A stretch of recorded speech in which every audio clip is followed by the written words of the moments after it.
In John 21:11 it is written, Simon Peter went up and drew the net to land full of great fishes, 153. And for all there were so many, yet was not the net broken. We know that fishes that are caught can represent believers. After all, Christ told Peter he would be a fisher of men. But what is the significance of there being 153 fishes?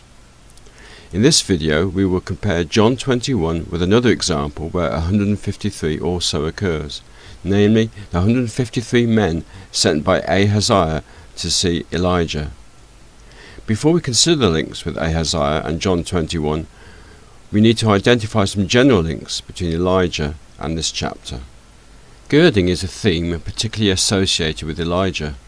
In 1 Kings 18 verse 46 we read, And the hand of Yahweh was on Elijah, and he girded up his loins, and ran before Ahab to the entrance of Jezreel. And in 2 Kings 1 verse 8 it is written, And they answered him, He was a hairy man, and girt with a girdle of leather about his loins. And he said, It is Elijah the Tishbite. Girding is also found in John 21.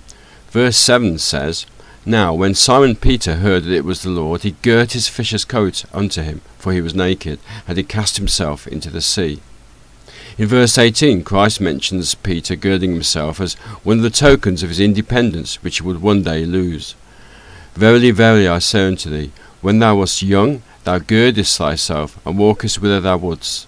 But when thou shalt be old, thou shalt stretch forth thy hands, and another shall gird thee, and carry thee whither thou wouldst not.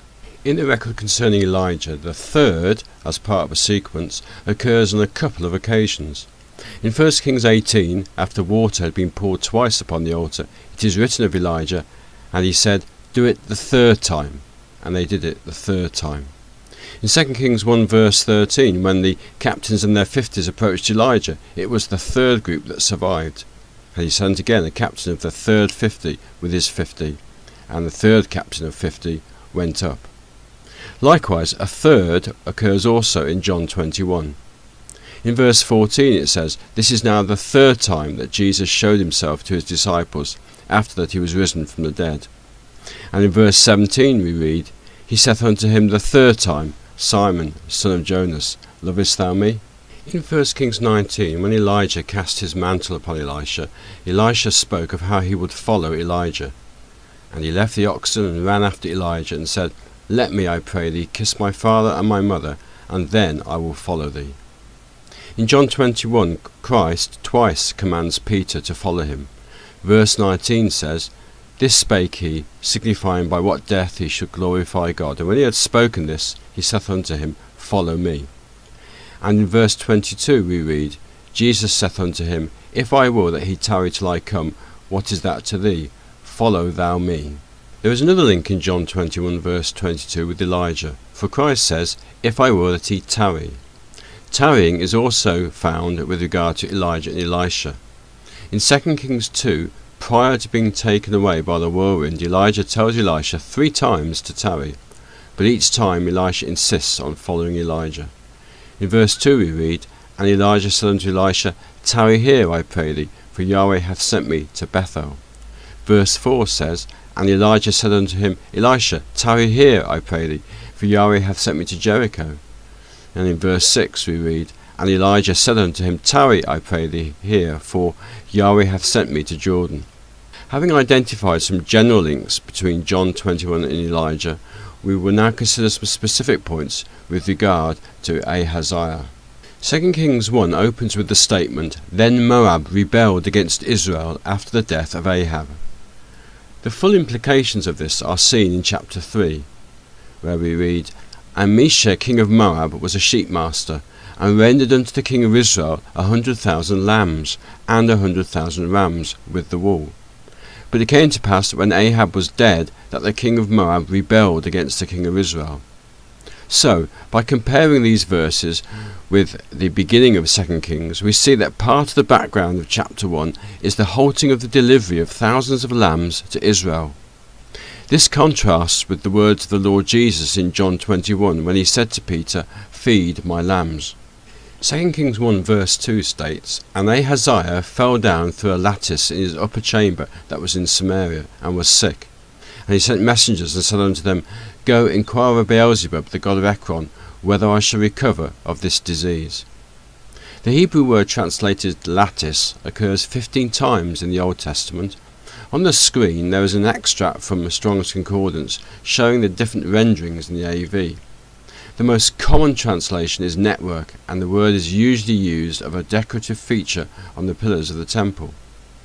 In Job 18 verse 8, however, the word is used by Bildad to refer to some sort of trap and is translated snare. According to David Baird in his book The Education of Job, the snare in this verse is a type of net. In the case of 2 Kings 1 verse 2, the lattice, presumably a network of wood or thin metal, gave way or broke, and Ahaziah fell through as a result. This contrasts with the net in John 21, which did not break. Simon Peter went up and drew the net to land, full of great fishes, 153, and for all there were so many, yet was not the net broken. In addition to the breaking of the lattice or network, another greater disaster was associated with the short reign of Ahaziah. This concerned the foolish decision of Jehoshaphat to join with Ahaziah on a proposed maritime expedition. In 2 Chronicles 20 we read, "And after this did Jehoshaphat king of Judah join himself with Ahaziah king of Israel, who did very wickedly. And he joined himself with him to make ships to go to Tarshish. And they made the ships in Ezion-Geber. Then Eleazar the son of Dodavar Marishah prophesied against Jehoshaphat, saying, Because thou hast joined thyself with Ahaziah, Yahweh hath broken thy works.